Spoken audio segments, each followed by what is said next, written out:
इकॉनॉमिक्सही सांगतो.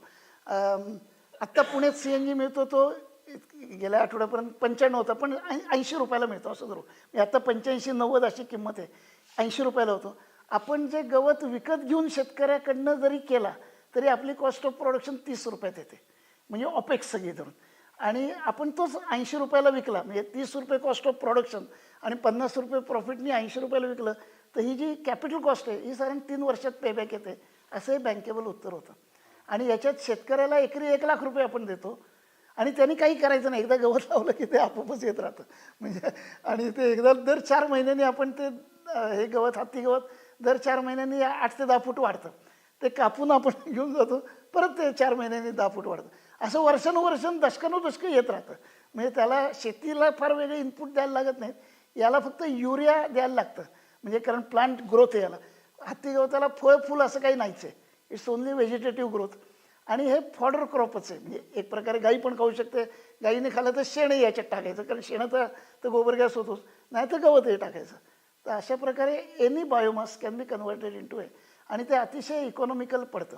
म्हणजे agro रेसिड्यूलाही viable आहे आणि मुद्दाम गवत लावलं तरीसुद्धा शेतकऱ्यालाही व्हायबल आहे, घेणाऱ्यालाही व्हायबल आहे, बँकेलाही व्हायबल आहे, वापरण्यालाही व्हायबल आहे. आत्ता जे म्हटलं सर, आपला जो कमर्शियल साईजचा प्लांट आहे तो 5 ton CNG per day onwards आहे. त्यामुळे आता इकडं पंजाबला जे आपले 3 प्लांट आहेत त्याच्यात जवळपास 50 टन CNG पर डे तयार होईल. 50,000 किलो म्हणजे 70,000 litre petrol equivalent per day, म्हणजे 7 पेट्रोलचे टँकर रोज तयार होतील. एवढं फ्युएल आपण तयार, म्हणून त्या 1000 बस चालतील, कारण प्रत्येक बसला 50-75 लिटर डिझेल और पेट्रोल इक्विव्हॅलंट लागतं, म्हणून 1000 बस चालतील, एवढं फ्युएल तयार होईल. हो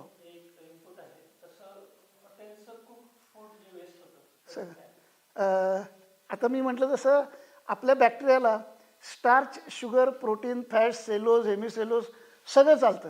त्यामुळे राईस स्ट्रॉ, व्हीट स्ट्रॉ, म्हणजे जर इडल्या बिडल्या दिले तर ते जोरातच गॅस होतो. म्हणजे अदरवाईज दिवसभर लागतो, एका तासात गॅस होतो.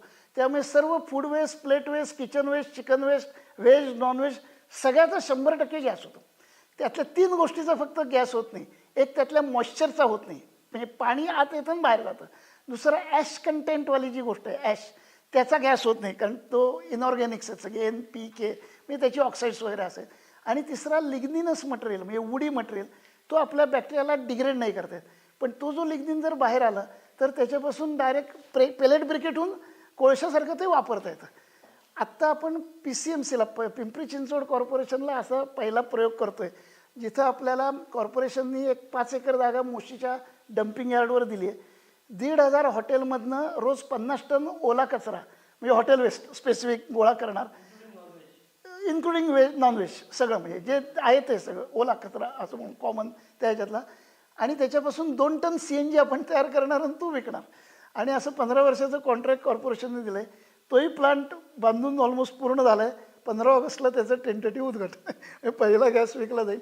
आणि ही म्हणजे पूर्वी असं होतं की कचरा गोळा करणारा वेगळा, प्रोसेस करणारा वेगळा, विकणारा वेगळा, आणि मग त्यांची भांडणं लागायची. मग म्हणायचं कचराच नीट सेग्रिगेट नाही आलेला, म्हणायचं टेक्नॉलॉजी चांगली नाही.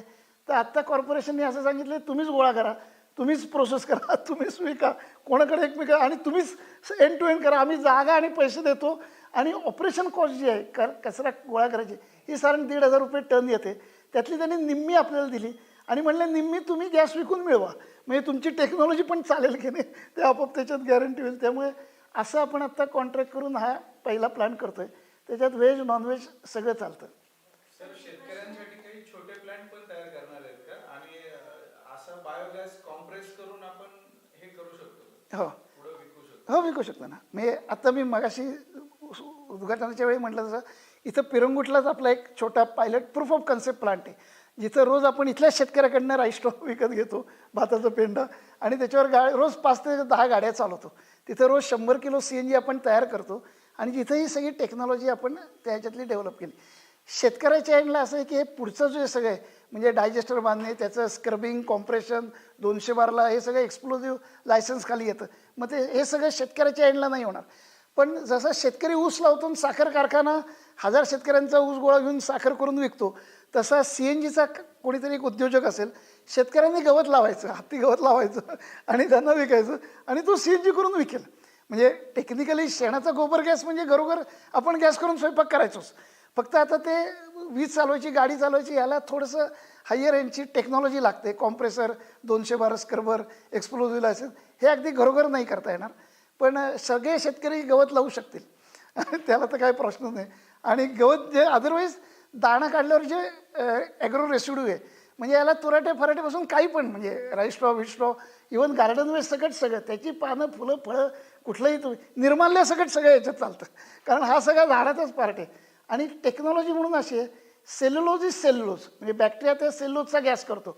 मग तो सेल्युलोज राईस स्ट्रॉचा येऊ दे, नारळाच्या झावळीचा येऊ दे, बगॅसचा येऊ दे, नाही तो बांबूचा येऊ दे, तो काही नाव विचारत नाही. सेल्युलोज आला की तो गॅस करून टाकतो. आपण ही नावं ठेवली आहेत सगळी, पण आहे ते झाडच. म्हणजे आता भात आणि गहूमध्ये दाणा थोडा वेगळा आहे, बाकी खालचं झाड, पानं बिनं ते काय साधारण सारखंच आहे सगळं. त्यामुळे बॅक्टेरियाला ते सगळं चालतं आणि पुढे जातं. या ग्रीन कोल या वाइट कोल, दोनों नाम कहते हैं. Briquettes end pellets. मार्केट, हाँ, आज पूना में रोज के कम से कम 1000 tons of this green coal की रिक्वायरमेंट है. यानी मैं एक एग्जांपल देता हूँ. नाही, ग्रीन कोल हा जो ग्रीन कोल आहे, आज ते विदर्भ मराठवाड्यातनं वी आर इम्पोर्टिंग, म्हणजे इम्पोर्टिंग मी पुण्याच्या दृष्टीनं आपण आणतो त्याच्यातलं. आणि कोळसाही आपण ऑस्ट्रेलिया, इंडोनेशियन, साऊथ आफ्रिकेपासून आयातच करतो. तर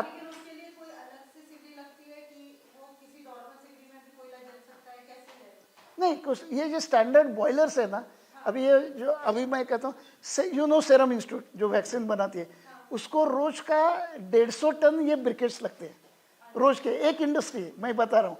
और ऑल इंडस्ट्रीज टुगेदर 1 से 2000 टन, यानी 200 ट्रक ब्रिकेट्स रोज पूना में आते हैं फ्रॉम विदर्भ, मराठवाड़ा और बाकी रीजन से. तो हम तो पूना का कचरे का तो ब्रिकेट करके, छोटे भी हो सकता है. ब्रिकेट करने के यूनिट 100 kg पर आवर के छोटे छोटे पेलेटिंग ब्रिकेटिंग मशीन है. इससे लेकर 1 टन पर आवर वाले अलग टाइप के मशीन्स मिलते हैं, जिससे ब्रिकेट करके पूना में ही बेच सकते हैं. हाँ, खाना भी बन सकता है. लेकिन ऐसा है कि ये सब जलाना की जो प्रोसेस है ना, वो अगर प्रॉपर टेक्नोलॉजी नहीं होती तो धुआं आएगा. इसलिए वो स्टैंडर्ड बॉयलर में जलाना चाहिए, यानी दैट इज़ गुड. अभी नया गवर्नमेंट का पॉलिसी है जहाँ ऑल थर्मल पावर स्टेशंस, जिसमें जो कोयला इस्तेमाल करते हैं, they have asked to blend 5% of this green coal in the conventional black coal. That has started. और एक एक थर्मल पावर स्टेशन है, जैसे 1000 मेगावाट का जो पावर स्टेशन होता है, उसको 1 घंटे में 1000 टन कोयला लगता है. Can be replace by 1000 ton briquettes every day. तो इसकी demand is in millions of tons. यानी मैंने कहा जैसे पेट्रोल डीजल की replacement, our import is more than 10 lakh crore हर साल का, इतना हम इम्पोर्ट करते हैं. So all this fuels now can be, ये बायोमास से ये फ्यूल बन सकती है. That equivalence is been matched, यानी डायरेक्टली पेट्रोल रिप्लेस हो सकता है, डीजल रिप्लेस हो. अभी पूना की सारी रिक्शा CNG पे ही चलती है, and it's absolutely economical for them to do all that thing. हाँ, आगे ठीक. नहीं नहीं